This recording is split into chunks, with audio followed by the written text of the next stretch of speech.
Bonjour Gauthier. Bonjour Anaïs. Comment vas-tu? Écoute, ça va plutôt bien. Ça va bien. Je suis ravi d'être avec toi aujourd'hui. C'est pour moi l'occasion d'apprendre un peu mieux ton univers. Et c'est vrai que c'est un univers qui m'est pas de plus en plus commun, mais j'en parle de plus en plus en tout cas. À travers des écrits que je fais, j'ai beaucoup de personnes qui me disent qu'elles passent par ces chemins-là, par ces lectures-là. Et donc, du coup, je suis ravi que tu me donnes cette opportunité-là, parce que tu m'as demandé de participer à ce tout nouveau podcast que tu as créé. Et je trouve que la curiosité fait partie aussi de mon métier, d'apprendre plus de choses, d'être toujours plus ouvert au monde qui nous entoure. Et donc, voilà, je suis vraiment ravi. Donc, merci beaucoup. Merci à toi d'avoir accepté mon invitation parce que je suis très contente de te recevoir, de pouvoir euh, te montrer quelques facettes de ma pratique et surtout de recevoir le premier Papa Astro. Ah oui, du coup, parce que je précise que je ne suis pas une maman, je suis un papa. Voilà. Donc, tu es mon premier Papa Astro et je suis très très heureuse. J'espère pas le dernier. J'espère que tu ouvriras la voie à d'autres papas. Tu peux compter sur Euh, moi pour en parler au papa.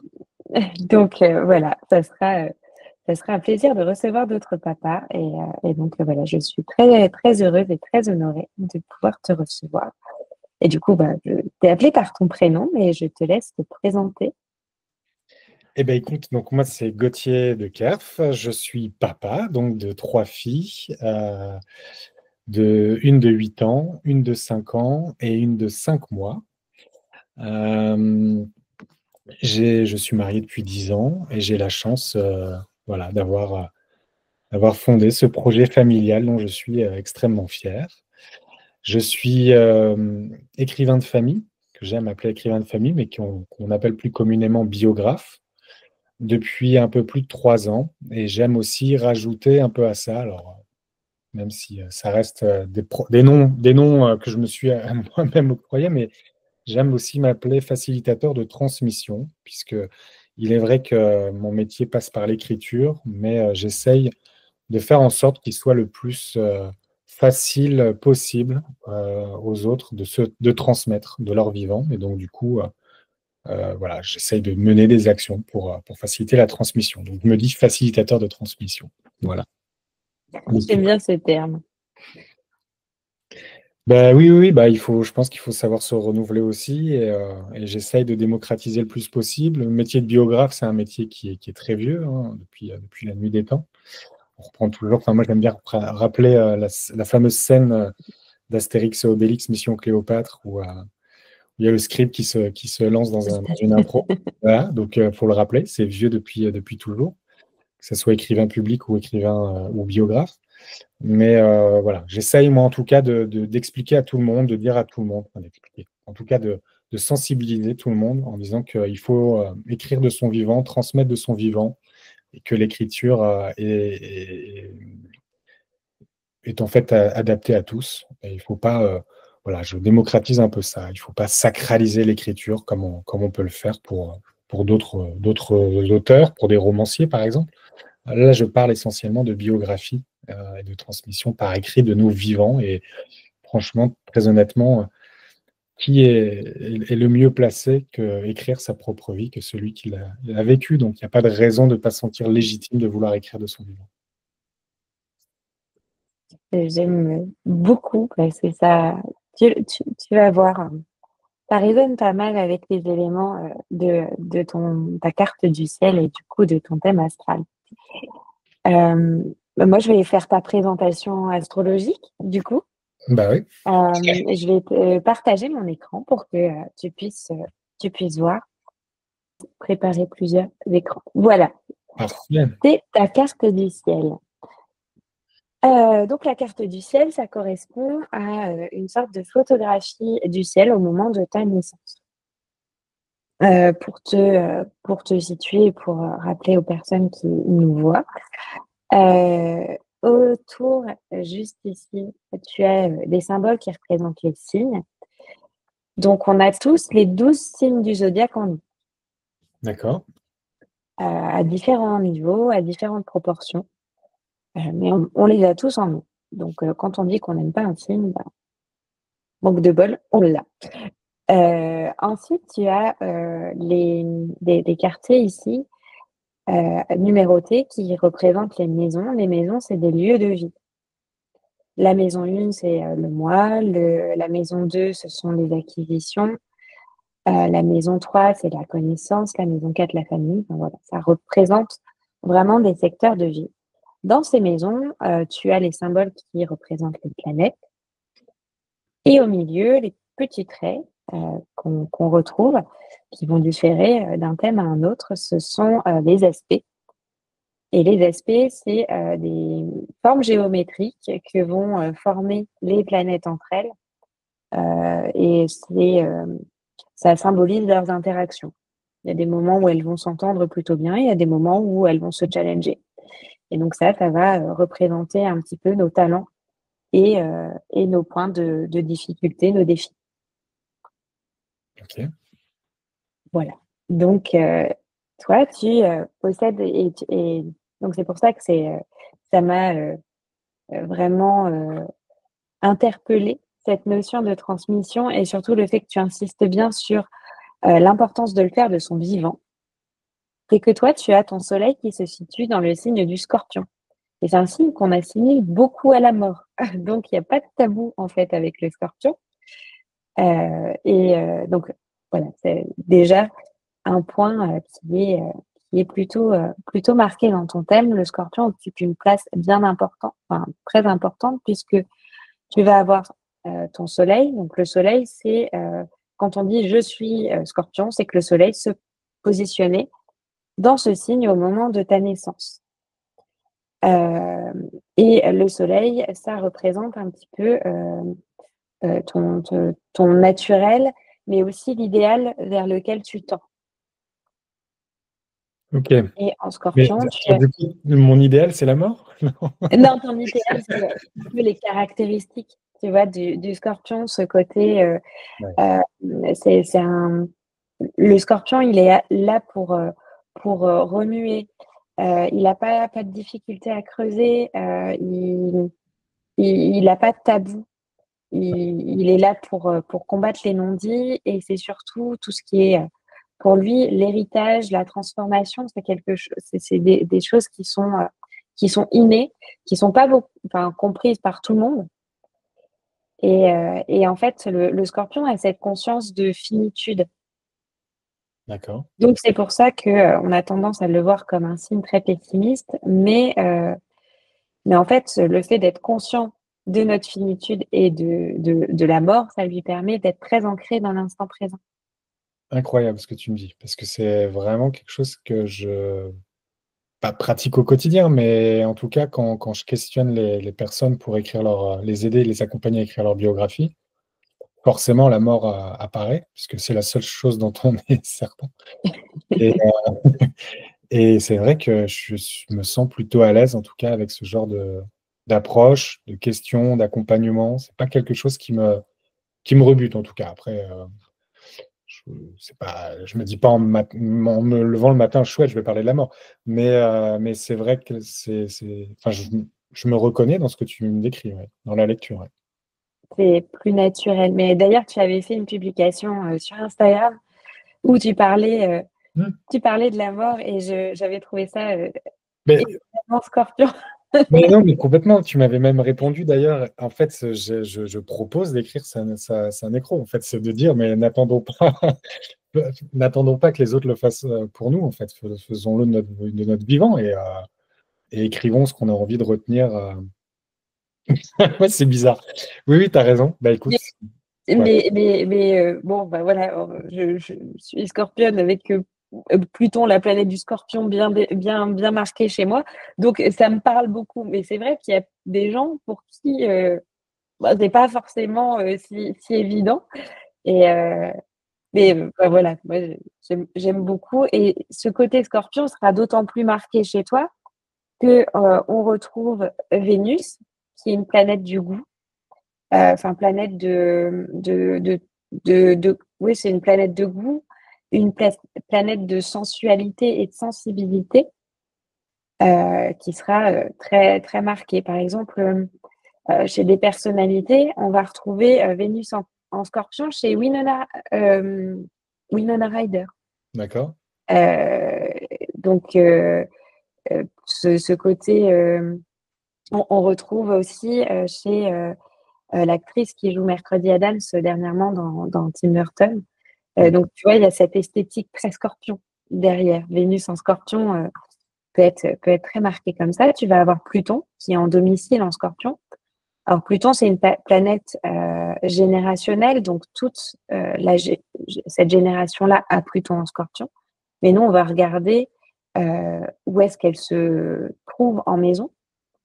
Et toi, c'est la maison 4, donc la maison de la famille et du foyer. Donc, on voit que tu viens aussi bouleverser, creuser toute la sphère familiale par tes questionnements et par ta volonté, en fait, de découvrir la vérité. Ça, c'est très scorpion, la découverte de la vérité. Non, c'est bien. La planète s'aligne alors. C'est bien. Alors, attends, je n'ai pas fini parce que je t'ai parlé de planètes associées au scorpion, donc on a Pluton, mais on va avoir aussi, parce que tout est analogie en astrologie, et chaque maison est liée à un signe. D'accord. Ta Lune, qui est une planète de sensibilité, c'est la planète des émotions, planète de la sensibilité, planète de la parentalité. Alors souvent, on l'assimile à la maternité, mais je ne fais pas d'analyse genrée. Là, j'ai constaté que la Lune est aussi importante chez les hommes que chez les femmes en termes de parentalité. Du coup, voilà, la Lune, c'est une planète que j'adore et qui est très importante pour moi. Et chez toi, elle se trouve dans la maison 8, qui est la maison du Scorpion. La maison liée à la mort, aux transmissions et aux héritages et aux transformations. D'accord.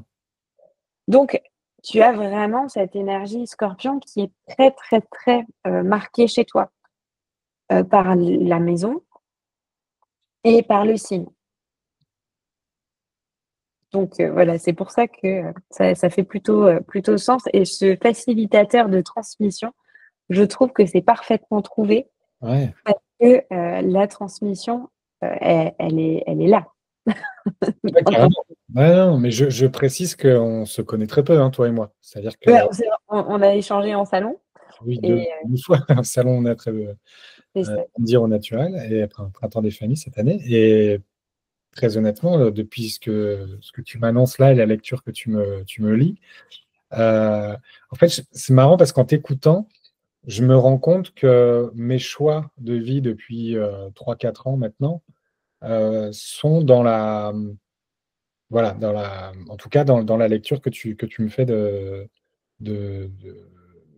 comment tu appelles ça? L'astrologie? Enfin, De ta carte natale, de ton en thème carte natale. astral. Ouais. Voilà, et donc je précise aussi que je n'y connais absolument rien, comme tu viens de t'en rendre compte. Mais oui, c'est hyper intéressant. En fait, encore une fois, je trouve que c'est toujours intéressant voilà, de s'ouvrir à ce genre de pratique. Le fait que, moi, ce que j'aime beaucoup aussi chez toi, Anaïs, c'est que c'est très rationnel. Enfin, tout est très bien expliqué dans ce que tu dis. C'est-à-dire qu'il n'y a pas de. Tu viens pas planter un décor un peu fantastique, féerique qu'on pourrait avoir, enfin moi que j'avais en tête à travers ton métier.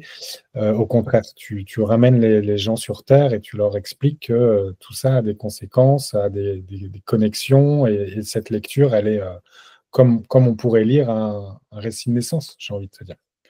Donc, c'est pour ça aussi que je suis vraiment très très content d'être là ce matin parce que je ne savais pas que c'était possible d'avoir une lecture aussi précise.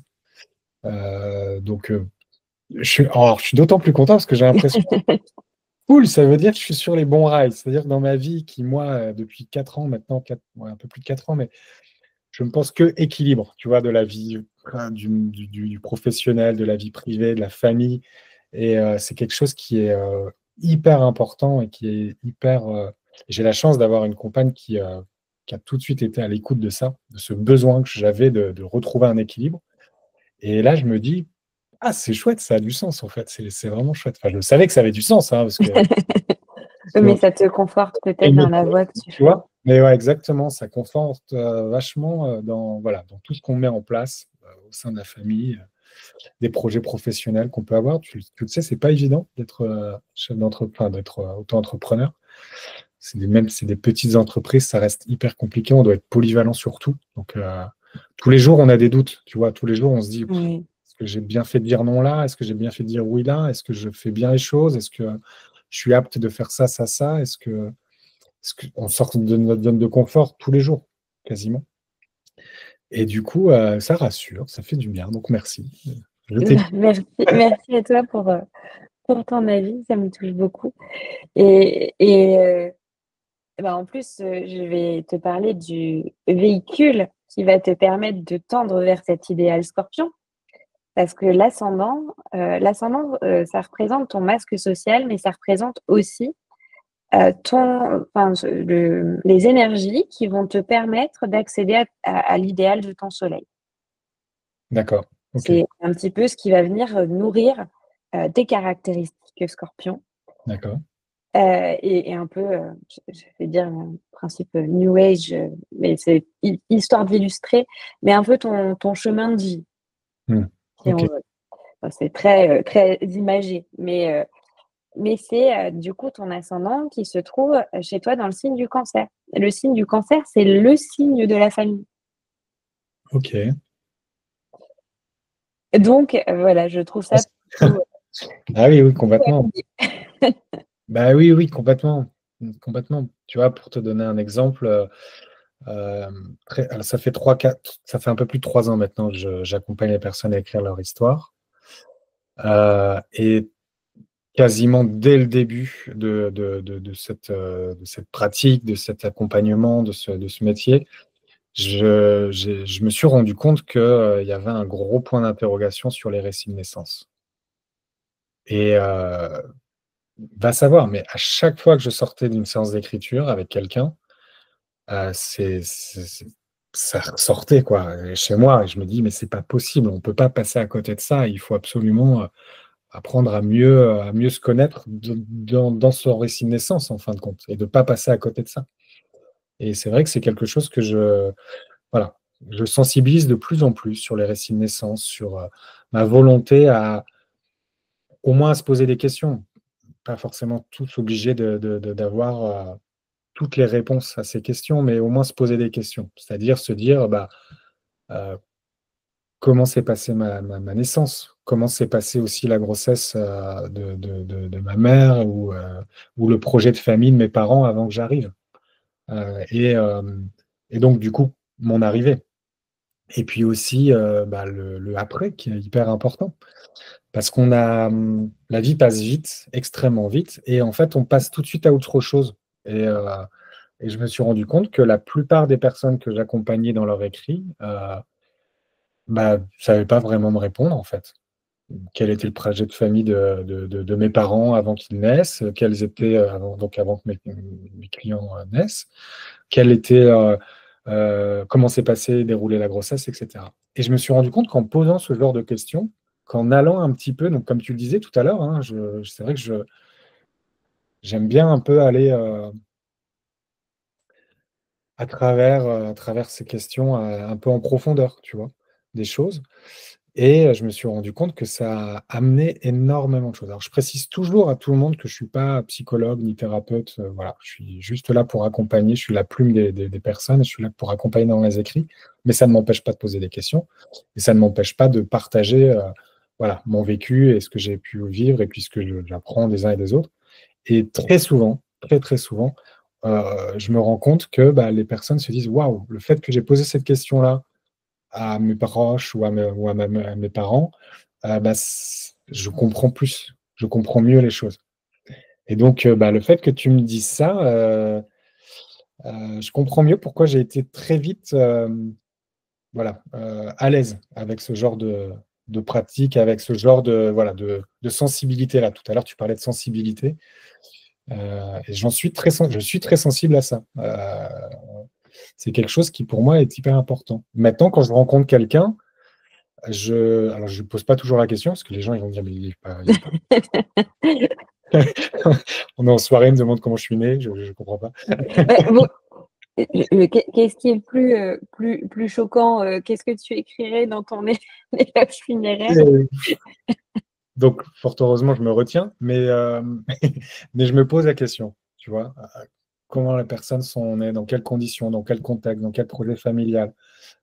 Aussi la place aussi, tu sais, qu'on a dans la famille. Oui. Si on est arrivé en premier, moi j'ai la chance d'avoir 3 filles, c'est pas du tout pareil pour moi. L'aînée, la seconde et la troisième qui vient de naître, bah voilà, elles vont pas évoluer de la même manière, elles vont pas grandir de la même manière, forcément. Bon voilà, tout ça, excuse-moi, c'est une aparté que je fais parce que je suis obligé de faire le lien en fait avec ce que je vis au quotidien et mon travail parce que ce que tu me dis là, ça fait écho avec ce que je raconte aussi. Ouais. Et j'irai encore plus loin avec ton thème, c'est que déjà dans la symbolique, les scorpions et le cancer comme le poisson sont des signes d'eau. Et le poisson, ça va être l'eau, symboliquement, ça va être l'eau qui, la grande étendue, c'est les grands fonds marins, mais enfin, c'est vraiment l'immensité. Le poisson. Le scorpion, ça va être l'eau qui grouille, c'est les marécages, de l'eau qui est pleine de vie, un peu sale, où les gens ont pas envie d'aller, mais où en fait, de creuser permet de trouver la vie.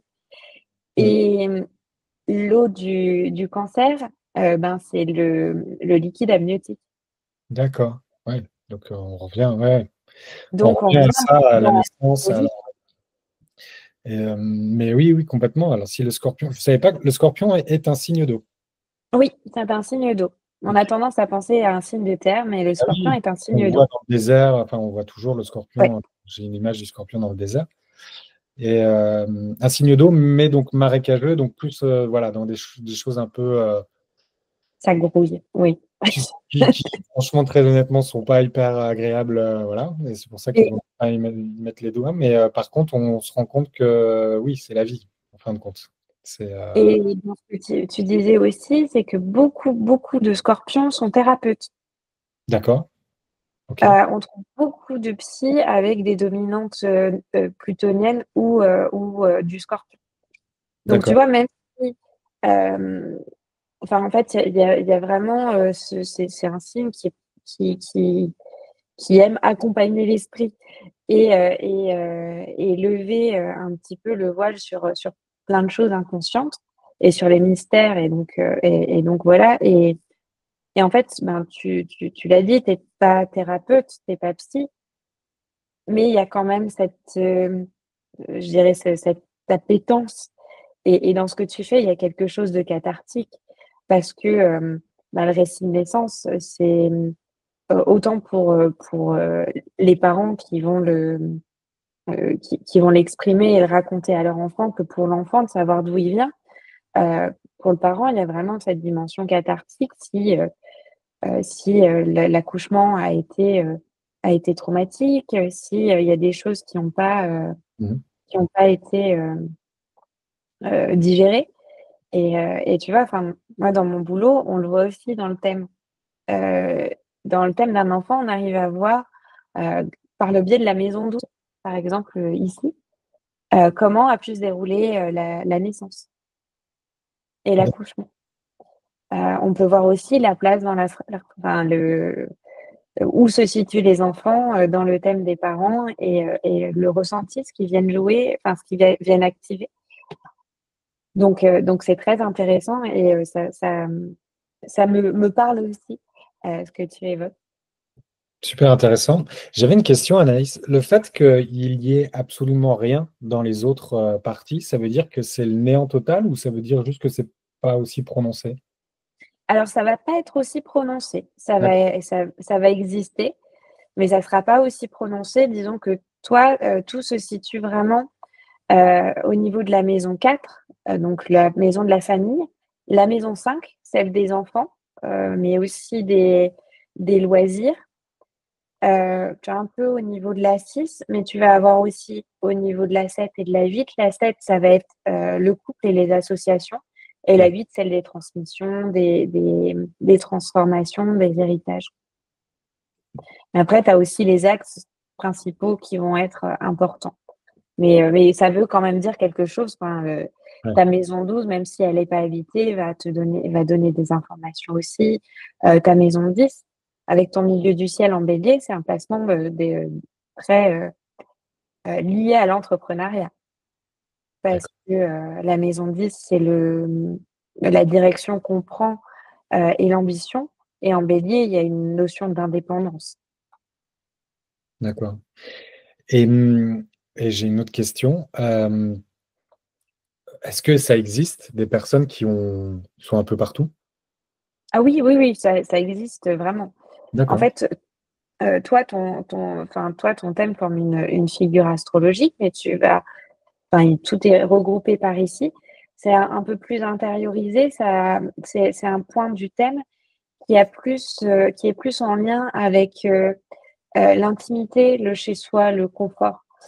Ici, ça va être un cadran qui est plus, lié à soi et à partir de la maison 7, on rentre vers l'autre et la maison 10, à partir de la maison 10, on est plus vers les autres et le côté un peu plus sociétal.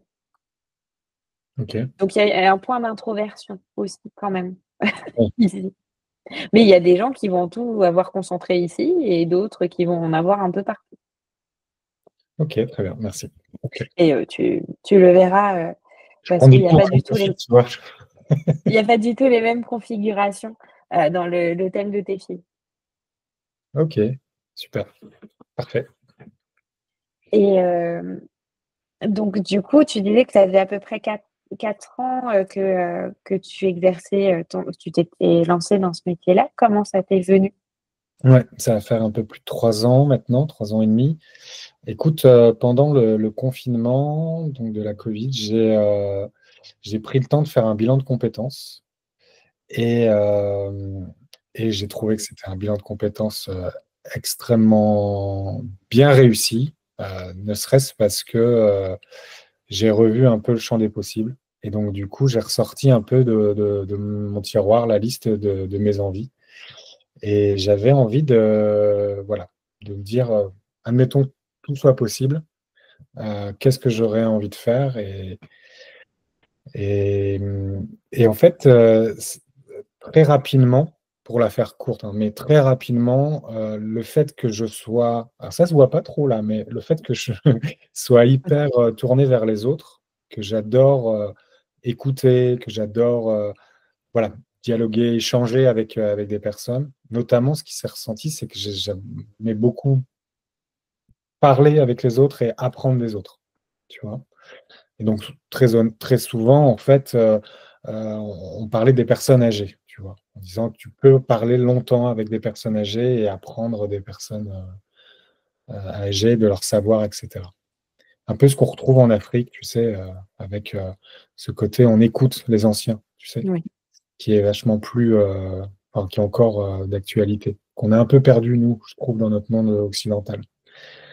Le respect des aïeux, en fait, était très prononcé et heu et en fait est ressorti le fait que, bah, c'est pas rien, même si c'est pas je l'ai pas du tout mis en avant et je le mets pas du tout en avant, mais j'ai eu la chance d'écrire 2 livres, j'ai été loin dans la démarche, tu vois? J'ai essayé à l'époque, l'auto-édition était quasi inexistante, donc j'ai été un peu toqué aux portes des maisons d'édition, et donc du coup, j'ai eu voilà, cet attrait, cette recherche et voilà, ce plaisir aussi voilà, de connaître, bah, voilà, tout simplement, d'être édité. Et c'est revenu et j'ai toujours écrit en fait, à côté de mon métier et du coup, bah, en fait, la personne qui m'accompagnait dans mon bilan de compétences, que je si les personnes me demandent à la suite de la lecture du podcast, me demandent ses coordonnées, je les donnerai avec grand plaisir. Elle est sur l'île. Et ben, m'a dit: «Mais c'est un métier, c'est c'est un métier en fait ce que vous aimez, c'est ce qui s'appelle être biographe». Et en fait, bah, il y a eu plein d'étapes, tu vois, dans ce bilan de compétences et tout au long du bilan de compétences, je me suis rappelé que, bah, oui, ça faisait partie de la liste des choses que je voulais faire quand j'étais gamin, tu vois? Alors, je voulais aussi être taxi, donc il faut voir les choses. Ah, mais les taxis, enfin, Mais il y a surtout, un côté cathartique, tu sais, on raconte beaucoup de choses. Tu sais, moi, bah oui, j'avais comme volonté au début, mais en fait, c'est pas du tout cohérent avec le business model parce que l'essence coûte, on le sait tous, coûte très très cher, donc encore plus ou aujourd'hui. alors fallait être barman. Mais je voulais, ouais, ouais, bah alors oui, moi, je suis un peu dans les excès. Je sais pas si ça se voit dans mon thème, mais si tu me mets derrière un bar, j'ai tendance à plus boire ce qu'il y a dedans que de servir. Mais du coup, Eh oui. on s'égare là, on s'égare, Anaïs.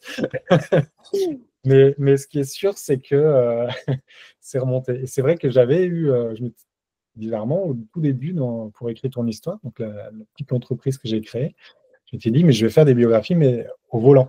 Parce que je trouvais que les gens se. Je ne sais pas si tu as déjà fait l'expérience, mais quand tu pars avec une pote ou même en famille, tu as tendance à discuter comme ça, tu sais, vachement plus ouvertement.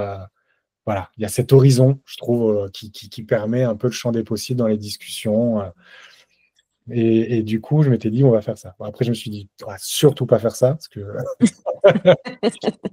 c'est déjà très compliqué d'en vivre, d'écrire pour les autres. Donc, si en plus je rajoute au compteur l'essence. Euh, Mais voilà, bon, tout ça pour dire que tout est remonté et ce bilan de compétences, ça a été une vraie réussite. Et je me suis lancé, mais très honnêtement, je n'ai jamais douté. C'est incroyable. Pourtant, je suis quelqu'un de assez anxieux, tu vois. Je doute. Je préfère douter 1000 fois, mais me lancer quand même, mais au moins me dire, ben voilà, tu as douté 1000 fois, donc rassure-toi, ça va le faire. Puisque voilà. Je me lance pas, tu vois, je me lance pas à brûle pour point comme ça, un peu à côté, ouais, ça va être génial, tu vois, je me pose 1 milliard de questions. Mais là, je ne sais pas pourquoi. Je m'étais dit, mais tout, enfin, si je sais pourquoi, parce que vraiment ce bilan de compétences a été extrêmement bien réussi. Je me suis dit, mais c'est tellement ça, en fait. C'est tellement ça que je cherche, cet équilibre entre le travail, la famille.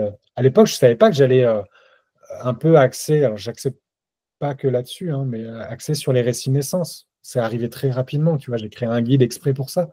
Mais je savais que j'étais dans une bonne, voilà, de bons rails sur ce que je cherchais, ce que je recherchais, l'équilibre familial que je voulais retrouver. Donc voilà, donc ce confinement m'a aidé en quelque sorte à faire ce point, à prendre le temps de faire ce bilan de compétences.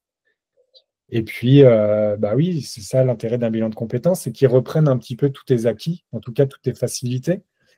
Et le fait que j'avais quand même écrit, même si ce n'est pas des best-sellers et que j'écrirai jamais de la même manière, tu vois, il y a plein de. J'ai tendance à dire on peut écrire sa vie toute sa vie, et je pense qu'on peut écrire un roman aussi toute sa vie. Donc il y a un lâcher-prise, tu vois, à avoir dans cet art-là, dans tous les arts d'ailleurs, je trouve. Mais j'en suis fier. En fait, j'en suis fier parce que je me dis que bah, je l'ai fait, et en fait, je l'ai fait jusqu'au bout. Donc quand j'accompagne les personnes à écrire leur histoire, je leur dis, quoi qu'il arrive, il y a un accomplissement qui doit être.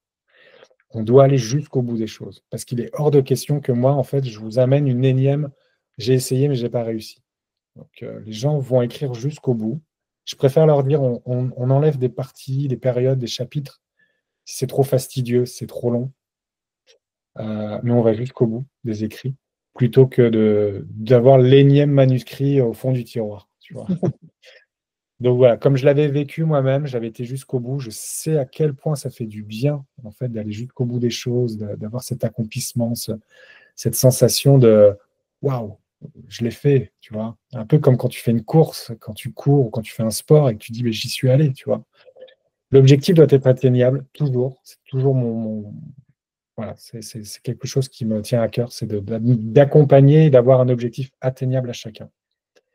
Et donc, voilà, tout ça pour dire que du coup, voilà, ce bilan de compétences m'a énormément. T'as beaucoup aidé. Euh, Bah écoute, d'aller voir un astrologue aurait pu t'aider aussi. Non, mais vraiment, Euh, je pense, alors, je suis pas dans le métier de bilan de compétences, je travaille pas pour, ça s'appelle plus Pôle emploi maintenant, mais par contre, ce qui est vrai, je trouve, au même titre que j'oriente des personnes qui travaillent sur la généalogie pour faire ouais. des arbres généalogiques très complets, tu vois, je n'en suis pas moi capable, enfin, c'est un autre métier, tu vois, chacun son métier, mais pour le vivre avec toi aujourd'hui, je pense que, enfin, je m'en suis sûr maintenant, j'orienterai mes clients en disant, faites votre carte. Alors, il faudrait que tu me donnes les termes bien précis, parce que sinon je vais m'embrouiller. Mais voilà, faites votre carte astrale, votre lecture, parce que, bah, tu vois, c'est hyper incroyable, quoi. C'est vraiment incroyable ce que tu me dis là. Et encore, on survole juste en fonction de ce que tu me racontes, mais tu vois, ce que tu disais sur les écrits, l'ouverture sur les autres, tout ça, on le retrouve dans ton thème parce que Mercure, qui est ici, Mercure, c'est la planète de la communication. C'est une planète en lien avec les intérêts intellectuels. Ça va être aussi une planète en lien avec le voyage. Et Mercure se trouve chez toi en signe du Sagittaire.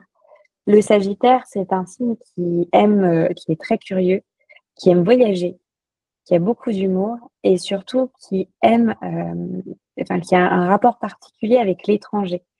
L'étranger dans le sens le voyage, mais l'étranger dans le sens l'autre. C'est que on va avec Mercure, on va venir apprendre de l'autre, apprendre d'autres cultures, se nourrir de ce que l'autre peut apprendre, mais aussi il y a aussi toute cette dimension de voyage à travers les écrits, à travers l'art, à travers la culture. Et, euh, et Mercure en Sagittaire est vraiment très chouette pour ça. Mercure est chez toi juste à côté d'Uranus. Uranus qui est aussi une planète de pensée, une planète de libre pensée avec Uranus. Et ouais, ça fait sens. Ouais. Et, euh, et quand tu parlais d'action, de cette recherche d'équilibre entre ta vie, et ça, c'est toi qui l'as dit, recherche d'équilibre entre ta vie pro et ta vie perso. Ta maison 4, qui est la maison du foyer, celui d'où tu viens, mais celui aussi que tu construis, est en signe de la balance. Quel est le signe qui recherche le plus l'équilibre du zodiaque? C'est la balance. Mm. Et Mars, qui est une planète d'action, d'entreprise, de mouvement, se trouve chez toi dans ce signe-là. Donc on voit que c'est cette recherche d'équilibre qui te permet d'avancer et qui te sert de socle solide et d'impulsion pour bâtir, pour construire. Très bien. Voilà, ça fait sens. Il y a plein de choses, non, il y a plein de choses qui font sens. Et, et encore une fois, donc les signes sont en lien avec les maisons. Et la maison qui est associée au signe du Sagittaire, donc là où se trouve Mercure chez toi, c'est la maison 9. Et la maison 9 se trouve en Poisson. Et le Poisson, c'est ce que je te disais, c'est la grande étendue d'eau, c'est le grand tout. C'est aussi l'immensité de l'espace. Le Poisson ne fait qu'un avec le monde. Et donc, il y a cette volonté de fusionner avec l'autre et avec les autres à travers la découverte et à travers le partage de leurs pensées, de leurs connaissances. Et voilà, enfin, c'est vrai qu'à mesure que tu parles, je vois ton thème et je me fais, ah, c'est quand même très aligné tout ça. Ouais, c'est clair. Non, c'est fou. Est-ce que ça t'est arrivé tu m'arrêtes si je pose trop de questions. Oui, vas-y, vas-y. Est-ce que ça t'est arrivé toi, d'avoir une lecture, tu vois, d'une personne, et à- en échangeant avec elle, de pas du tout être en adéquation et d'être complètement. Alors, ça ne veut pas forcément dire que ce soit toi qui sois à côté de la plaque, mais d'être en tout cas pas du tout connecté avec cette personne et son thème et sa lecture. Bah, ça m'est arrivé il y a un peu moins de 2 semaines. Bah, je faisais un cercle, enfin, je co-organisais un cercle de femmes parce que Lou, que tu connais aussi, m'avait invitée pour le faire avec elle. Et puis, je commence à parler avec une des participantes. On cherchait la dominante planétaire. Donc, c'est une planète qui va dominer dans le thème. On parlera certainement de la tienne après, mais qui va s'exprimer davantage dans le thème. Et en fait, je lui dis, mais c'est bizarre. Elle me dit, non, bah, c'est pas du tout moi, tout ça. Je dis, ouais, bah, parce que c'est quand même bien marqué. Et en fait, je devais donner un mot en fonction des dominantes et de ce que le thème enfin, m'évoquait. Et avec ce mot, elle devait créer une carte mantra avec une photo, avec tout et tout ça. Et le mot qui me venait, parce que son thème, c'était ça, c'était vraiment marqué d'un côté et d'un autre, c'était dualité. Et elle me dit: «Ah non, pas ce mot». Et je dis: «Mais pourquoi?» Elle me dit: «Mais j'ai une jumelle». Et en fait, ben, ça a fait sens. C'est dans le thème des jumeaux et ben, tu en as un qui prend une certaine dominante et l'autre qui prend l'autre. Ça vient vraiment c'est très, très tranché, très clivé, les thèmes en nous, normalement, on porte les 2 et en fait, chez les jumeaux, il y en a un qui va C'est là, vraiment avoir une seule énergie. d'accord. Et du coup, mais sur le coup, je me suis dit: «Mais elle aurait dû me le dire dès le départ» parce que j'étais: «Mais Ouais. je comprends pas pourquoi». Et après j'ai compris. Mais du coup, ça s'est même ressenti dans son thème. Après, des fois, je peux, avoir la sensation de faire fausse route parce qu'en consultation, il y a des gens qui, peuvent penser que, l'astrologue, c'est un voyant.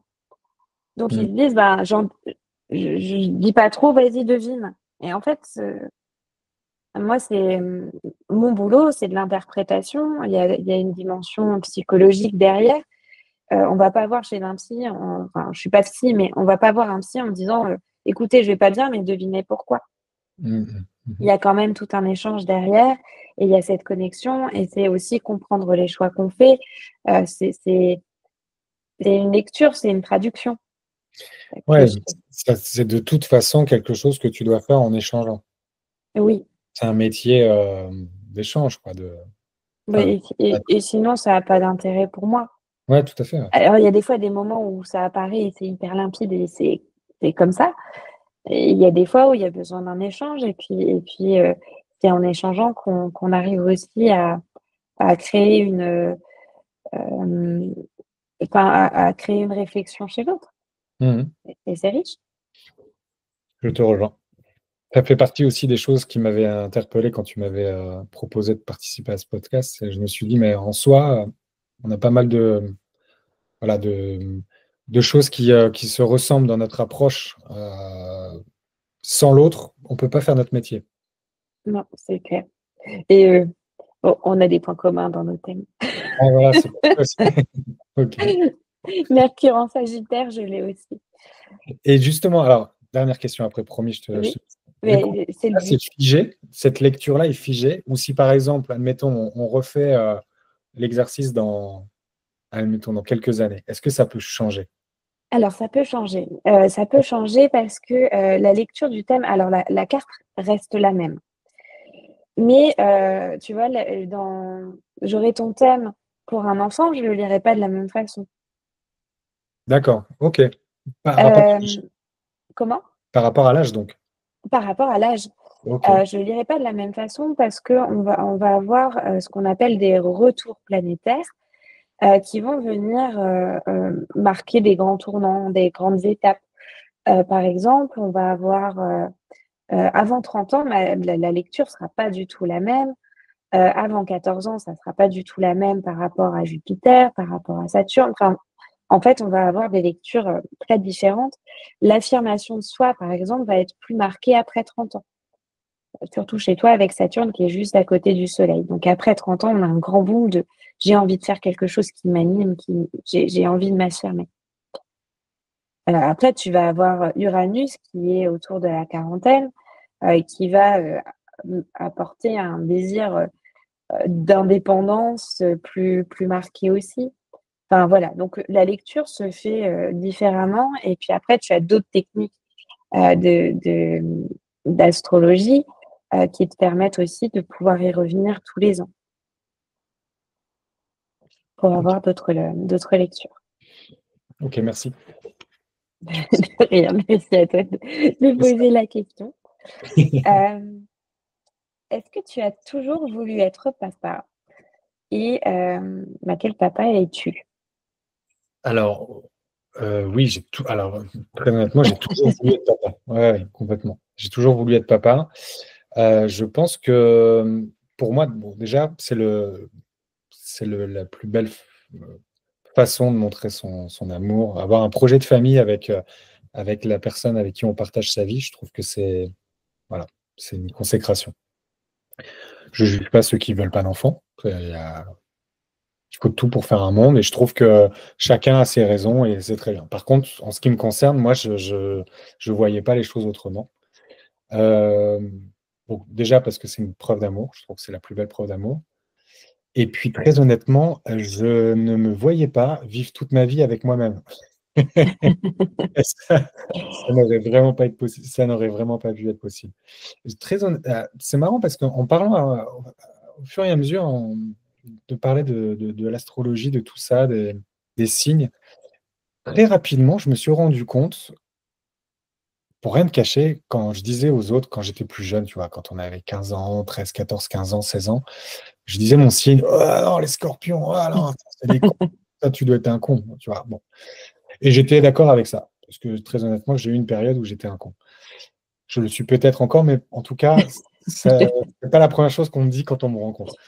Et, euh, et je m'étais toujours dit, mais un scorpion qui se connaît bien, c'est peut-être l'inverse, tu vois. C'est peut-être quelqu'un voilà, qui peut faire du bien autour de lui. Et donc, du coup, j'ai vraiment cherché ça, tu vois. J'ai vraiment cherché à me connaître, à me comprendre, à voir un peu mes travers, à bien me connaître, tu vois, à connaître mes forces et mes faiblesses. Donc, en parlant avec toi, je me souviens de ça. Et, euh, et donc, pour répondre à ta question, je ne me voyais pas vivre toute ma vie tout seul. Je pense que ça aurait été invivable. Donc, je voulais être entouré.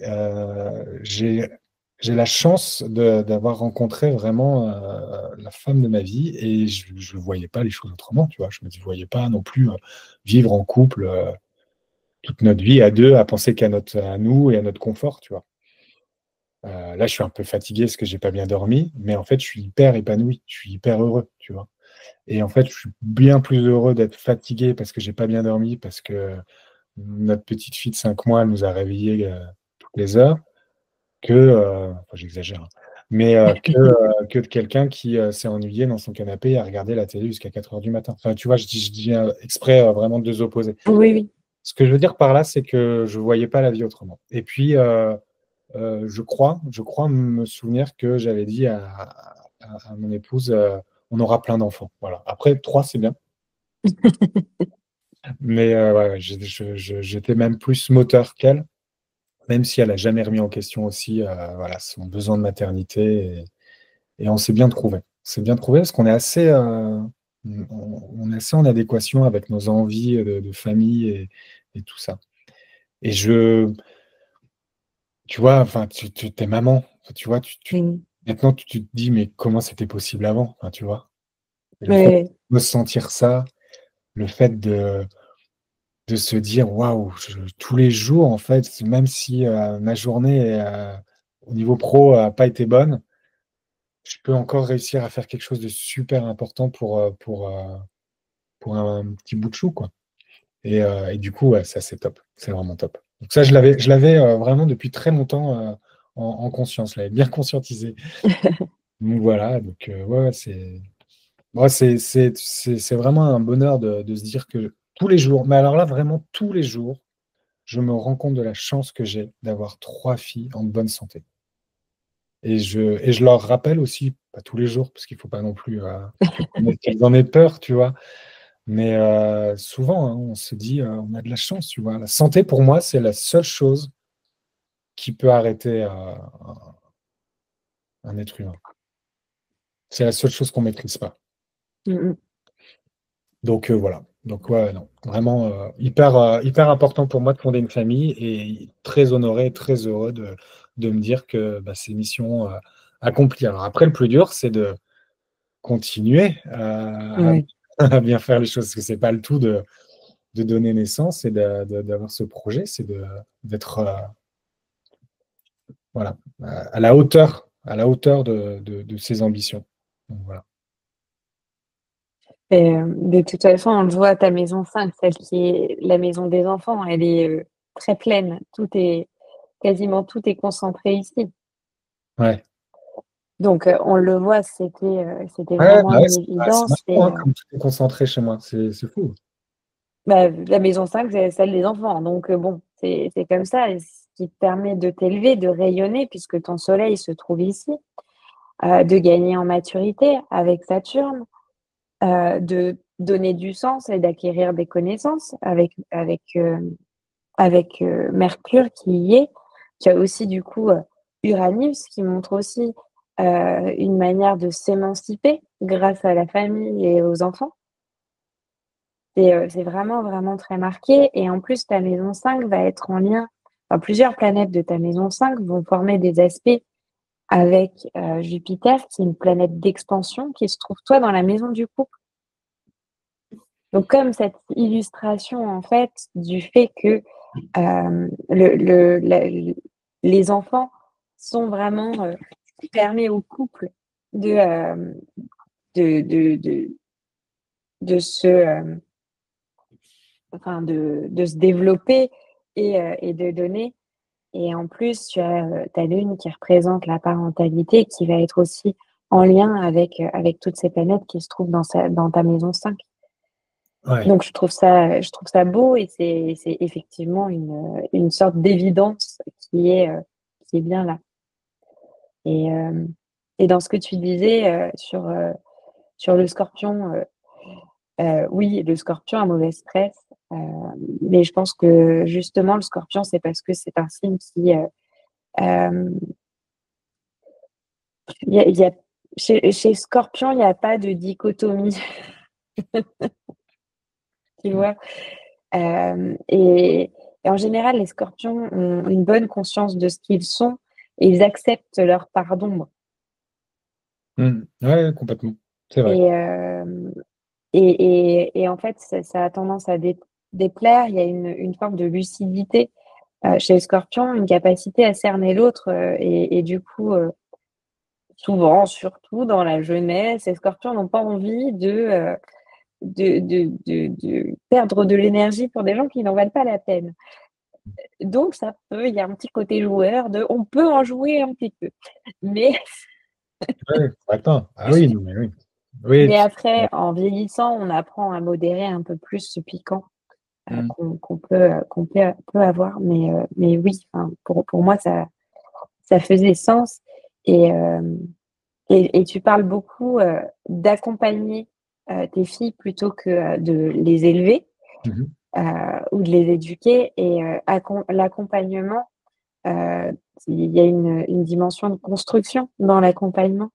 Euh, et, et ça, c'est très, très lune en verso. C'est aussi le respect de l'indépendance de l'autre et des autres.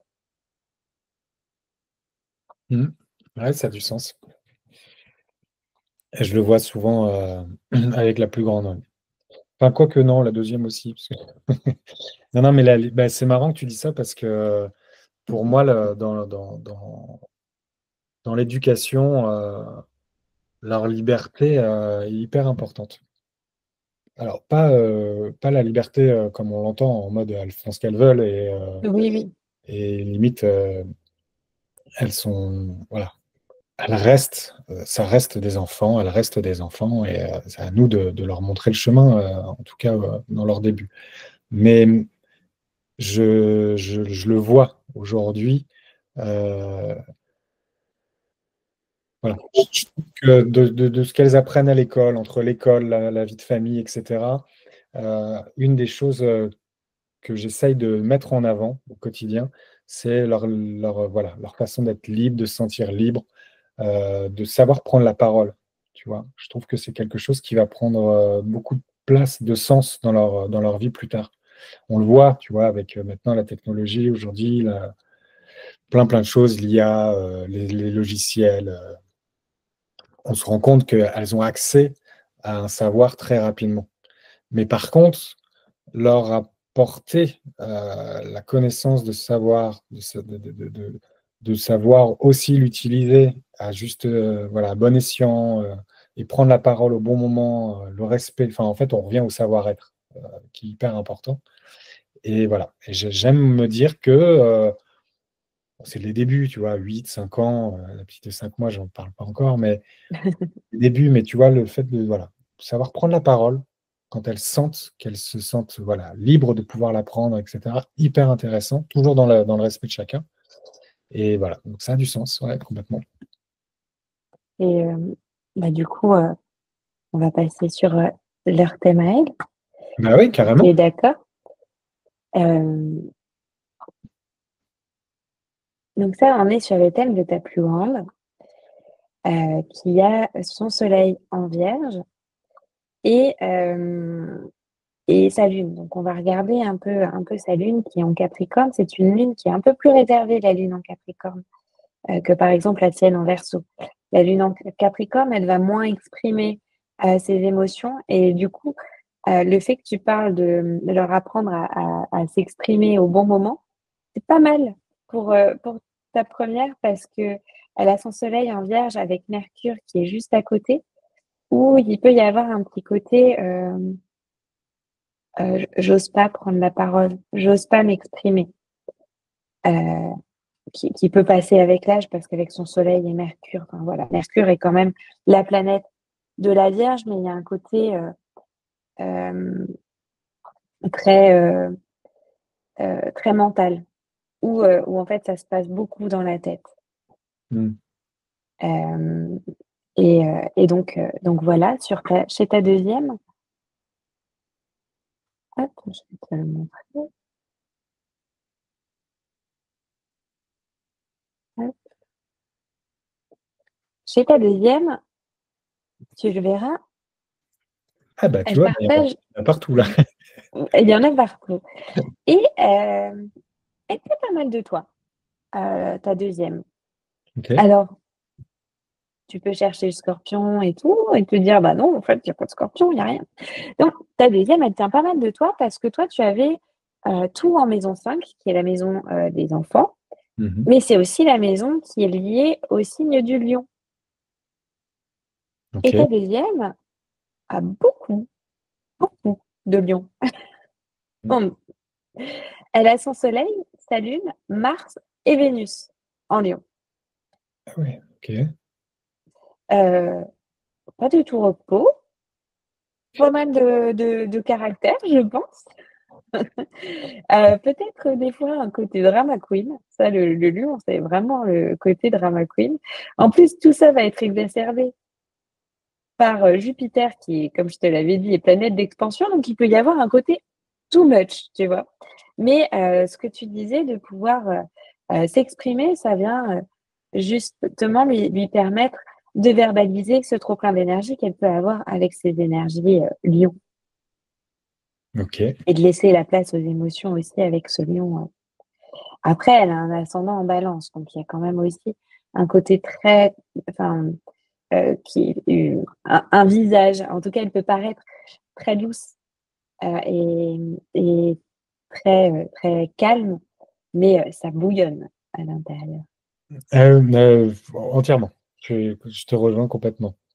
C'est c'est un ange de l'extérieur. Je suis pas sûr que ça soit toujours un ange de l'intérieur. Mais elles ont toutes Mercure. Enfin, toutes les deux, ta première et ta seconde ont Mercure en planète dominante. Donc, c'est des planètes très mentales. Ouais, Il y bah a la quand même un première, marque. oui, oui, complètement. Ouais, elle conscientise tout. Enfin, ça, c'est un peu le côté un peu anxieux ce qu'elle peut avoir. Ouais. Après, c'est l'âge aussi. Tu vois, à 8 ans, commence un Alors, peu l'anxiété, c'est à la Vierge. Comment? L'anxiété, c'est la Vierge. Ça Ouais, restera, il y a possibilité que ça reste que ça reste. toujours. Alors, l'anxiété, c'est très lié à la Vierge parce que la Vierge, elle dépend de Mercure, mais ça va être beaucoup euh, d'organisation, se faire beaucoup de scénarios pour parer à toutes les éventualités, pour justement se rassurer, parce que la Vierge a un grand, grand besoin de sécurité. Donc pour ta première, la Vierge, après, l'anxiété, tu dois connaître aussi, parce que le Scorpion est sujet avec Pluton pas mal à l'anxiété. Mhm. Et en fait, la Vierge, on va dire que ça peut être, c'est le penchant intériorisé du Scorpion. De toute façon, on le voit au niveau du glyphe. La Vierge, elle a sa que vers l'intérieur, alors que le Scorpion est vers l'extérieur. Oui, C'est c'est deux vrai que glyphes c'est qui marrant sont que tu très pas proches. dit. Ouais, exact. J'ai tendance à dire que la Vierge, c'est un Scorpion sage. Mmh. D'ailleurs, c'est 2 signes qui s'entendent très bien. Hem on va retrouver du coup chez ta deuxième Pluton aussi. Donc l'angoisse, elle va connaître Pluton est pas mal dominante aussi chez elle puisqu'elle est aussi située au niveau d'un angle et en plus, elle se trouve en maison 4 qui chez les enfants représente le père. Donc le père plutonien Scorpion est bien visible ici, OK. hem et Ouais, elle c'est va avoir aussi Mercure dominante par ici. Et tu as le 3e, hop, ça remonte bien ici et ta 3e, elle aussi a du Lion puisqu'elle va avoir sa lune en Lion. Donc on retrouve sa maison 5, enfin ta maison 5 aussi chez elle. On va avoir aussi Pluton qui est très marqué chez elle et Mercure qui aussi se trouve à un angle et elle a Mercure comme toi en Sagittaire et elle a son soleil aussi en Sagittaire. Donc on voit aussi quand même toute cette, heu, propension, et proportion d'ADN astrologique, c'est qu'on va avoir des planètes qui vont se répéter, pas forcément dans les mêmes signes, mais qui vont avoir aussi leur dominante dans dans le thème de tes filles. Donc il y a un peu de toi et certainement de ton épouse dans leur thème. Ça, c'est quelque chose qui a tendance à me fasciner. ah ouais, c'est incroyable. Bah oui, oui, oui. C'est Mais bon, marrant. du coup, tu vois au niveau des Même, configurations qu'elle, c'est plus éclaté aussi. ouais, ouais, ouais. Bah oui. Ouais, tu vois, j'avais tendance à penser: «Bah oui, mais un enfant, on peut pas voir grand-chose» et en fin de compte, c'est comme il y a un départ. Oui, Puisque tu m'as posé trois questions, c'est le lieu de naissance, le la date et l'heure. Et en fait, on a tous ce départ, commun. oui. Et chez les enfants, surtout les tout petits, on va venir voir la lune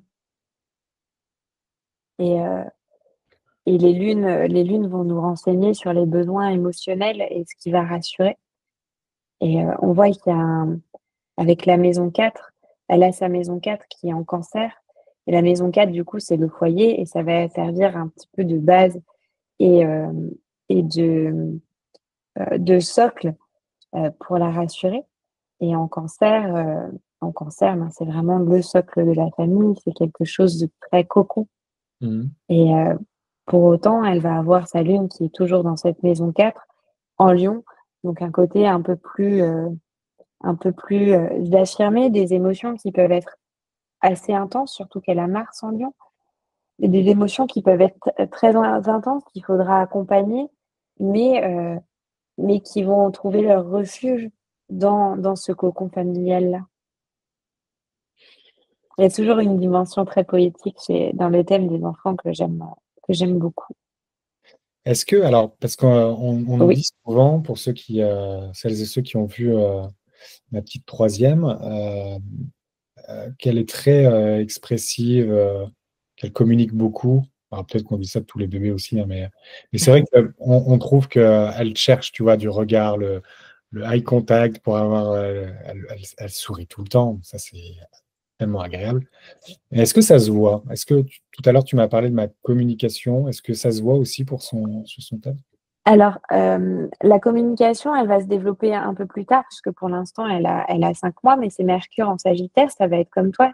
Hem, cet intérêt pour l'étranger, pour l'autre, pour, d'autres cultures.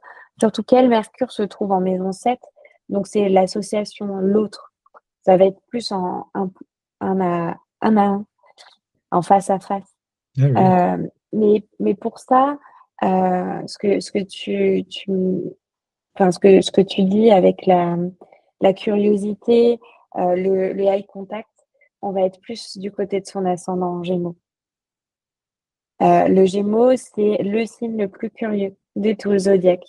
C'est un signe qui a tendance à qui parle beaucoup, et qui a beaucoup de centres d'intérêt, qui a tendance à être très léger, à être rempli d'humour et ça va venir aussi accentuer son Mercure en Sagittaire, parce que Mercure en Sagittaire adore faire des blagues. Ça, c'est surtout des calembours. Tu peux remettre le thème astral de mon aîné? Alors, au niveau de ton aîné, hop, partager, c'est celui-là. Est-ce que, alors, sans comparaison aucune, parce que c'est vraiment quelque chose que je n'aime pas faire, mais est-ce qu'on retrouve aussi ce que tu viens de me dire pour la troisième? Bah alors, Mercure, on l'a encore Ah en oui, Vierge.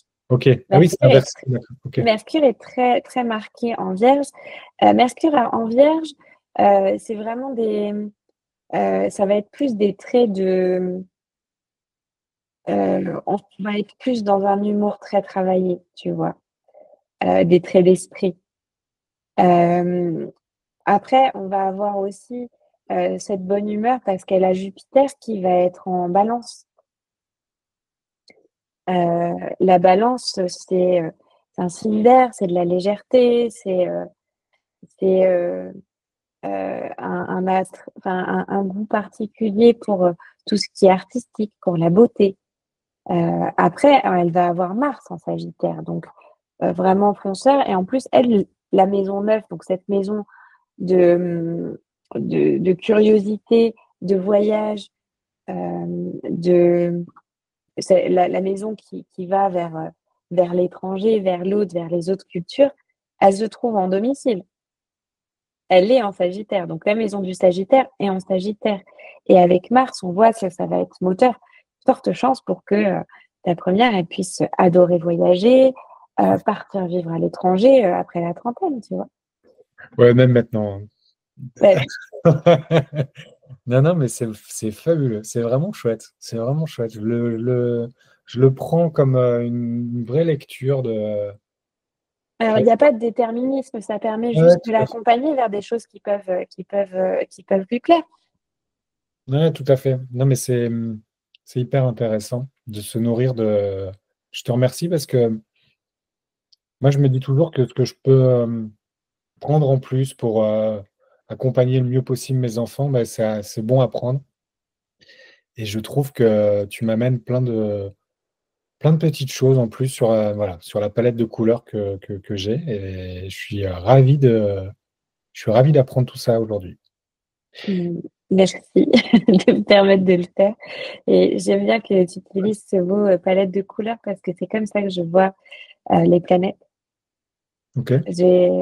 Pour moi, les planètes, elles viennent teinter notre personnalité et elles viennent apporter des nuances. Et c'est comme ça que je vois, c'est qu'on est une palette et on a tout plein de nuances et plein de couleurs. Et j'ai tendance souvent à parler de palette de couleurs pour les planètes. Donc, Bah, merci. c'est chouette. Et pour en revenir à ta deuxième aussi, parce que ta deuxième, elle va avoir aussi un Mercure qui est très marqué, mais plus introverti, puisqu'il sera en Cancer. Là, ça va être besoin de se sentir en confiance pour s'exprimer. Même s'il y a ce côté théâtral très lion, donc on, on, elle peut avoir un côté très théâtral et se mettre en spectacle. Mais par contre, le vrai va être communiqué dans l'intimité. Ouais, complètement. Il y a plus de pudeur chez elle. Et elle a Jupiter aussi en Sagittaire. Donc Jupiter qui va être... on voit qu'il y a quand même une transmission du voyage, de la connaissance, de l'intérêt, de la curiosité, parce qu'il y a quand même du Sagittaire qui va être marqué et de Mercure qui va être marqué chez chacune de tes filles. Hmm. Et je trouve ça beau. Ouais, c'est chouette. C'est vraiment, c'est hyper, bon, c'est appréciable en fait de voir que, tu sais, moi en tant que papa, je me mets souvent en question. Je me dis, est-ce que je la perçois correctement, tu vois? j'ai 2 filles, même la troisième, je trouve elle montre déjà des traits de sa personnalité et tout. Mais les 2 premières, voilà, 8 et 5, enfin, elles sont pleines, c'est fabuleux, tu vois? Quand tu vois des enfants qui, s'épanouissent devant toi, tu ne peux que, mettre en admiration et tu te dis, voilà. Et souvent, je me pose la question: «Est-ce que je la perçois bien?» Tu vois? Est-ce que je suis pas à côté de la plaque sur sa façon voilà, de percevoir ses traits de personnalité, sa façon d'être, et cetera? Et je trouve que, voilà, encore une fois, hein, c'est une lecture qui, amène, tu vois, des choses en plus, sur nous en tant que parents, pour nous, en fait, je trouve que c'est vraiment utile. C'est vraiment utile. Après, on en fait ce qu'on veut. Encore une fois, tout est une question de où est-ce que je vais me prioriser cette lecture à une autre, tu vois? Je suis quelqu'un qui c'est la première fois que je fais cet exercice. Donc je suis ravi de le faire avec toi parce que je trouve que, voilà, tu as cette façon de voir les choses qui est très proche en tout cas de voilà, ma façon de faire, de ma façon d'être. Donc du coup, je suis en totale adéquation avec ton approche et je me sens nourri vraiment, et je trouve que c'est hyper utile. Vraiment, c'est bluffant parce que en t'écoutant, en fait, je vois plein d'étapes de leur vie. Enfin, elles sont encore jeunes, mais j'ai eu plein de choses encore qui sont déjà passées, même ne serait-ce que ce week-end. Et je me dis, mais c'est carrément ça, entre l'une qui est un peu extravertie, l'autre qui est plus introvertie, mais qui, dès qu'elle se sent en confiance, se libère et c'est lumineux. La troisième qui va communiquer, mais enfin, c'est vachement chouette de se dire que bah, ça existe, voilà, c'est écrit. J'ai tendance à dire, c'est là où je rejoins un peu nos métiers, c'est que j'ai tendance à dire que l'écriture a ça d'utile, c'est qu'une fois que c'est déposé, on peut y revenir. Et on peut, tu vois, parfois se rassurer, revenir sur les choses, revenir sur des écrits, pour pouvoir les lire et pouvoir ensuite bah, capter deux, trois choses, peut-être la totalité, la globalité, ou capter deux, trois choses sur ces écrits. Et pour moi, ça fait partie des écrits qu'on peut avoir dans des transmissions, ce que tu fais. Mais, déjà merci parce que ça me touche beaucoup et je te rejoins un peu sur ce côté écrit. C'est que, mes consultations se font toujours en visio ou quand je le pourrais en présentiel, mais pour avoir cet échange parce que je trouve que c'est important, de pouvoir échanger et de parler et que ça c'est ça qui va aussi nourrir l'interprétation que je fais du thème. Mais je donne toujours une analyse écrite pour que l'écrit puisse rester, que la personne puisse revenir dans quelques années, à d'autres étapes de sa vie ou à d'autres étapes de la vie de son enfant ben, pour que j'aime bien dire laisser infuser. Mhm. Et Mhm. donc voilà, l'écrit est quand même important et on a tendance à me dire: «Oui, mais il faut faire soit l'un, soit l'autre». Ben non, moi je fais les 2. Et tant pis, c'est pas rentable, mais j'ai Ouais, besoin de ces c'est 2-là. lourd. Bah oui, ouais, carrément. C'est clair. J'ai besoin de ces 2-là. Alors peut-être qu'un jour j'aurai plus la possibilité et je devrais faire un choix, mais en tout cas, j'aime bien cet échange, j'ai besoin de cet échange et j'ai besoin aussi de garder cet écrit-là, pour que les personnes puissent en garder une trace. Mhm. Et on reconnaît le scorpion aussi. Ouais, ouais, bah ouais, carrément. Ouais. Mhm. Mais, mais oui. Et on a du coup, c'est bien parce que toutes les questions qu'on avait préparées, on les a, parce qu'au niveau de la transmission, tu en as un peu parlé. Et qu'est-ce que tu aimerais concrètement transmettre à tes filles? Euh, Franchement, tout, mais c'est impossible. Bah oui, ouais, ouais. On voudrait en fait prendre l'essence de ce que l'on a vécu, la meilleure partie de tout ce qu'on a appris et leur transmettre en une fois, comme dans un disque dur, mais c'est impossible. Ça fait quelque temps maintenant, cette question, qu'aimeriez-vous transmettre? C'est des choses que je pose dans les biographies que j'écris. Et il y a souvent une chose qui, en tout cas, moi, me fait écho, et je trouve que ça a du sens, c'est la résilience. parce que j'aimerais qu'elle comprenne. On peut le vivre aussi à travers le sport, tu vois. Mais j'aimerais qu'elle comprenne que, voilà, aller jusqu'au bout des choses, se relever, c'est important. Parce qu'en fin de compte, j'ai tendance un peu à en parler déjà avec elle, surtout avec la plus grande, de dire que voilà, celui qui baisse les bras, en fait, il va subir sa vie. Il va subir sa propre vie. Euh, en- Très honnêtement, je trouve, et je suis pas pessimiste, hein, même si peut-être que ça se lit dans mon mais Scorpion. j'ai tendance, non, mais j'ai tendance à quand même avouer les choses. On subit plus de galères que de victoires dans notre vie. Mhm. Et plus on va vivre longtemps, plus on va vivre des galères. Et malheureusement, j'ai rencontré, et ça fait partie aussi des attraits de mon travail, c'est que j'ai la chance de me nourrir des histoires des uns et des autres. Et il y a des gens qui vivent des galères dès le début. Tu vois, ils n'ont même pas attendu d'avoir. Voilà. Moi, je me sens hyper privilégié. Je sais que ma famille est hyper privilégiée. Mais voilà, leur rappeler que la résilience fait partie des valeurs très fortes à avoir parce que celui qui veut pas être résilient, celui qui baisse les bras, il subit sa vie. Pour moi, c'est indéniable. Quelqu'un qui veut pas se relever et qui, dès la première chute, reste par terre, je trouve qu'il passe à côté de beaucoup, beaucoup de choses. Donc ça, c'est vraiment le côté... et pour moi, c'est être optimiste de parler comme ça. Voilà. Après, il y a plein de choses, tu vois, le goût des choses bien faites. J'ai peur que ce soit une génération qui ait tendance un peu à bâcler les choses parce que bah, on le voit bien, il y a plein plein de choses qui sont faites vite, rapidement. On leur donne des choses rapidement. J'ai eu la chance de travailler avec deux professeurs, deux profs de quatrième, et elles m'ont dit, mais nous, en fait, on interdit l'accès à Internet et notamment à ChatGPT parce qu'en fait, c'est leur premier réflexe. Et Bah donc, oui. ils leur apprennent, tu vois, à réfléchir par eux-mêmes, écrire. Et du coup, l'imperfection, en fin de compte, elle a de ça d'utile. C'est de se rappeler que ben, on n'a pas tous les acquis, tu vois. Alors que ChatGPT, il te sort des trucs incroyables dès le début. Et Alors, voilà. il s'y connaît pas très bien en astrologie, mais C'est vrai. Ouais. Bah, heureusement. Heureusement. Je suis très heureux. Mais tu vois, ça prouve bien que c'est pas accessible à tous.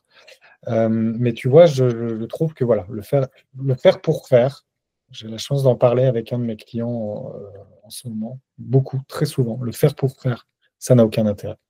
Et donc, du coup, faire les choses en pleine conscience et faire les choses pour voilà, amener d'autres choses, d'autres reliefs au résultat, c'est hyper intéressant. Je trouve que c'est hyper intéressant pour nos enfants dès le début. Et puis, très honnêtement, moi, je ne serais pas devant toi aujourd'hui si j'étais pas curieux. Donc, leur transmettre leur curiosité, se dire que voilà, on peut avoir des idées, voilà, mais il faut être curieux pour vraiment se faire une vraie raison des choses. La curiosité, c'est hyper important. Si déjà elles ont ça, bon, bah, ce serait cool. Elles l'ont déjà un petit peu, tu vois. Donc, c'est bien. C'est vraiment quelque chose voilà, je tends à avoir dans mon accompagnement. Être curieux, toujours être curieux. bon, je pense que enfin, sans trop de mal, déjà, merci. Tu es l'illustration parfaite enfin, tous les astrologues auraient aimé avoir cette description-là d'un scorpion. Parce que oui, la résilience, c'est le mot qu'on associe au scorpion. D'accord. Donc voilà, c'est Bon. un signe de résilience. Je Donc tiens à préciser qu'on n'a pas échangé ensemble avant. oui, on n'a pas échangé ensemble avant, mais oui, c'est la résilience, c'est vraiment la caractéristique du scorpion. Et si ça peut te rassurer, chez tes filles, vu qu'il y a Mercure qui est déjà une planète dominante, cette curiosité, enfin chez chacune, Mercure va vraiment s'exprimer. La curiosité, enfin, c'est quelque chose qu'elles vont avoir. D'essayer de réfléchir par elles-mêmes, c'est quelque chose qui va être marqué chez chacune. Alors, peut-être sur des sujets différents, mais elles vont l'avoir. Elles ont toutes Pluton qui est plutôt marqué dans leur thème, puisque chez chacune, Pluton est angulaire. Donc, angulaire, c'est au niveau d'un axe principal. Là, chez ta dernière, elle a Mercure qui est angulaire et elle a Pluton qui est angulaire en bas. D'accord. Donc, c'est deux planètes qui vont être marquées. Et en plus, elle va avoir Vénus qui est la planète qui dirige son ascendant, qui est du coup une planète de créativité, de sensualité, sensibilité. Enfin, vraiment, c'est la planète de la beauté et de l'harmonie qui va se retrouver bien marquée Hmm. chez elle. Et donc Mercure et Pluton, planète de résilience. Donc déjà, cette créativité, cette curiosité, ta dernière, enfin, c'est en tout cas des énergies qui viennent teinter la palette de sa personnalité. Ok. Et pour ta seconde, on a aussi, non, c'est celle-là qui était, hop. Non, là, ça, c'était pour ta dernière. Non, du coup, on a vu ta seconde. Ouais, tout à fait. Là, c'est pour ta dernière. On a Pluton qui se trouve aussi angulaire et on va avoir Mercure qui est la planète qui dirige son ascendant, qui est ici, mais qui est aussi angulaire. Donc, on les retrouve aussi toutes les deux, la curiosité et la résilience chez Hmm. elles. C'est des planètes en plus qu'elles tiennent de toi, puisqu'elles sont particulièrement marquées dans ton thème. Ouais, dans ma carte natale. Ok. Ouais. Et pour ta première, on va avoir Pluton qui est juste à côté de sa Lune, donc peut-être un peu moins angulaire, mais quand même bien marqué. Et on a surtout Mercure qui est aussi angulaire, qui est en domicile dans le signe de la Vierge. Et elle va avoir aussi, parce qu'on n'en a pas forcément parlé de son ascendant, mais son maître d'ascendant à elle, ça va être Jupiter en premier, planète d'expansion, de curiosité, de joie de vivre, d'optimisme, tout ça. Mais elle va avoir aussi Neptune. Neptune qui est une planète de connexion et d'idéal, de rêve, de créativité. C'est une planète d'onirisme, Neptune. D'accord. Voilà, de pensée. Donc, chez chacune, il y a cette résilience, cette créativité, cette curiosité. Donc, elles partent avec des très bonnes bases. Et ça, c'est chouette. Hmm. Super, Et merci. je t'en prie, merci à toi. Et pour la dernière question, j'enlève ça. Est-ce que tu aurais un conseil à te donner, à donner au Gauthier qui n'était pas encore papa? Alors, ouais, ça va paraître un peu vieux con, hein, mais je me suis posé cette question grâce à toi. Prendre le temps de vivre et voilà. J'ai eu des premières années après, notamment dès le début des premières naissances de mon aîné et ma deuxième. Là, je commence à prendre le temps. Euh, j'ai eu tendance à vouloir aller vite sur plein de choses, tu sais, et de me dire que c'était un gage de qualité d'aller vite. Et en fait, c'est vachement plus intéressant de prendre le temps. De prendre le temps sur le fait de regarder ses enfants grandir, de prendre le temps sur le fait de les accompagner le plus possible. Donc voilà, donc ça a du sens avec tout ce que tu m'as expliqué et la lecture que tu as faite, c'est qu'aujourd'hui, je me sens beaucoup plus aligné avec moi-même. Donc du coup, forcément, on prend plus le temps des choses. Quand on se sent au bon endroit, au bon moment, tu vois, bah, on fait corps un peu avec l'espace, avec tout ça. Et donc du coup, aujourd'hui, je prends plus le temps aux choses. Et ça me fait, ça me rassure et ça me fait du bien de me dire que ça a du sens, tu vois.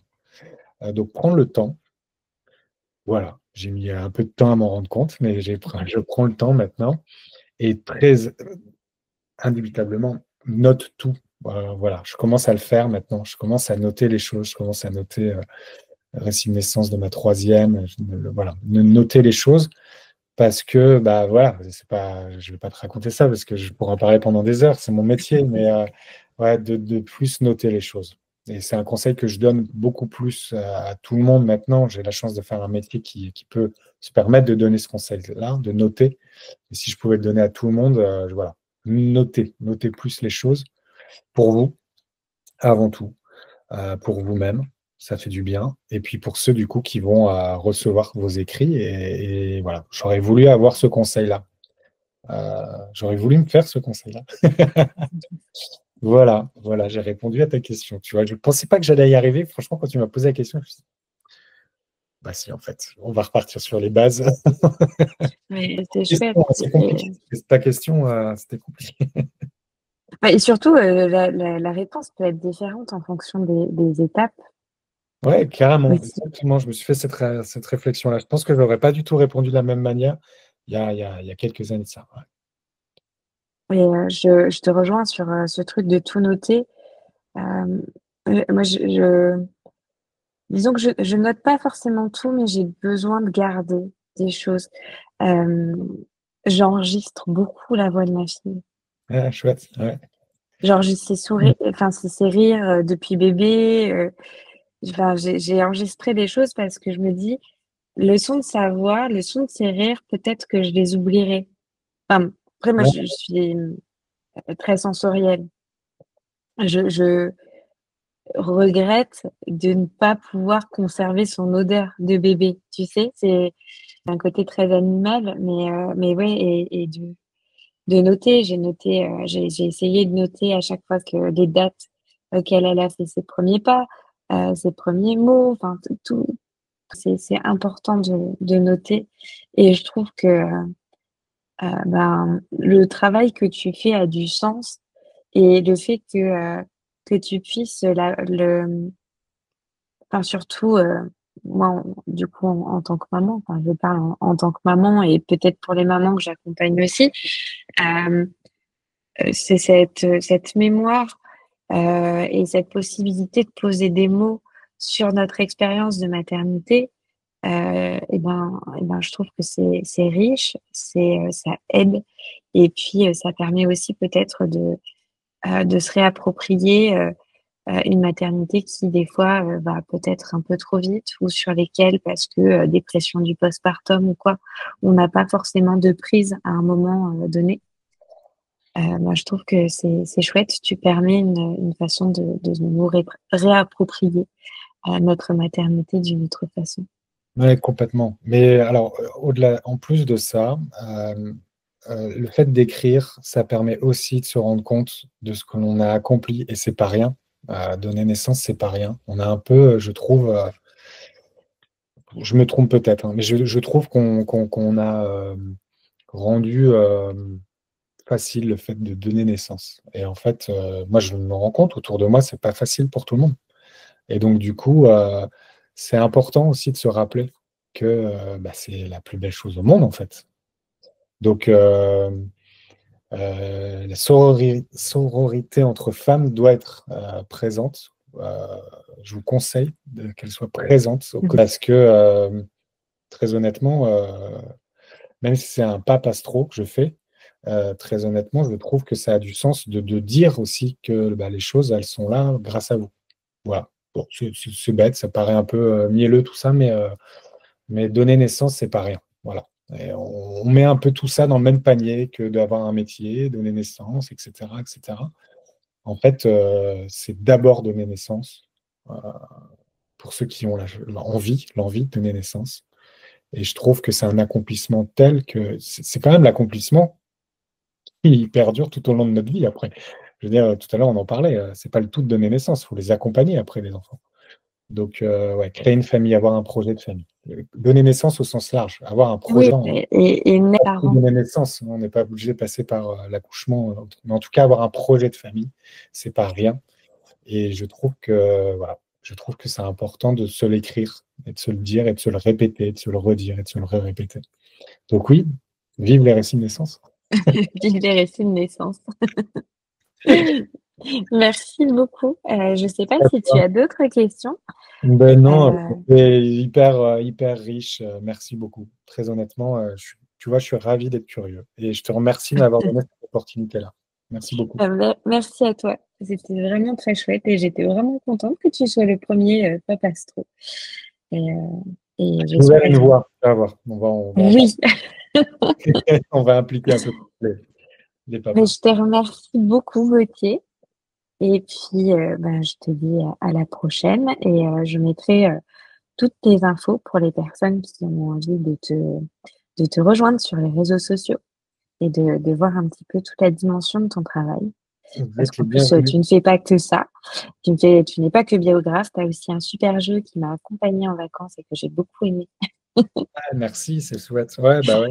Ouais, ouais, merci, c'est bien d'en parler. Donc, voilà, si les personnes ne sont pas tentées par un atelier pour l'instant d'écriture, tu as aussi mis en place un outil sous forme de jeu pour favoriser cette transmission.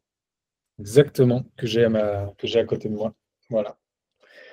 Et la génération 90, c'est ce que je t'avais dit quand on s'est rencontrés, reconnaîtra le format qui a un petit côté Madeleine de Proust. Exactement, ouais, cet éventail-là qui nous permet de retrouver toutes ces cartes, pas de les perdre, et d'avoir, quand on a chaud, moi j'ai connu les voitures sans clim aussi, tu vois, Ouais. ça sauve des vies. Donc rien que pour ça, prenez le jeu famille. Et je mettrai toutes tes infos parce que Un grand ce merci, que tu Annette. fais est très chouette. Merci beaucoup, merci encore pour cette invitation. À bientôt.